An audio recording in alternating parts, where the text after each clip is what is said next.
Ons lees die oordenking vir die 5de April uit die Here is my herder met die vriendelike vergunning van Lizet Marie.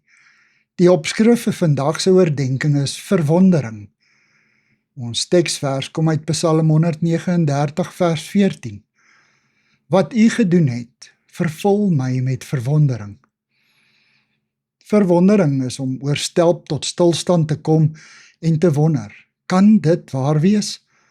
En dan te weet, dis 'n wonderwerk. Die wete vul my met verwondering. 'n Wit skoenlapper is maar net 'n wit skoenlapper. Maar op 'n dag kom sit hy skielik hier vlak teen jou op 'n blom. En jy kyk, asof vir die eerste keer.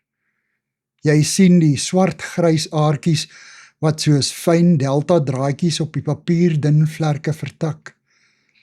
Jy wonder wat die onpylbare, stil, blink oë aan weerskante van haar dun voelers alles raak sien. Jy kyk nuut en weet, hierdie skoenlapper is 'n wonderwerk. 'n Vlietende asemveegie wat 'n oogkniplank die wêreld 'n beter plek kom maak het. Al is dit net vir een mensekind.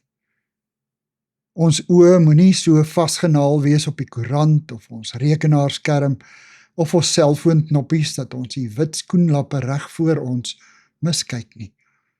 Ons moet die vreugde van 'n oogknip oomblik aangryp. Die wonder lê nie in die buitengewone nie, maar daarin dat ons met verwondering na die gewone kyk. Dit het 'n rimpel-effek. Verwondering loop uit op vreugde en vreugde loop uit op dankbaarheid. En dankbaarheid spoel oor na lof. En in die kern van ons lof staan God. Psalm 139 is 'n verwonderingspsalm. Die digter het nie genoeg woorde om sy verrukking uit te druk nie. Ons hoor sy ekstase wanneer hy uitroep, hoe wonderlik is U gedagtes vir my, o God, in vers 17, of die wete oorweldig my, dit is te hoog vir my begrip, in vers 6. Here, ek bring U my lof en my verwondering.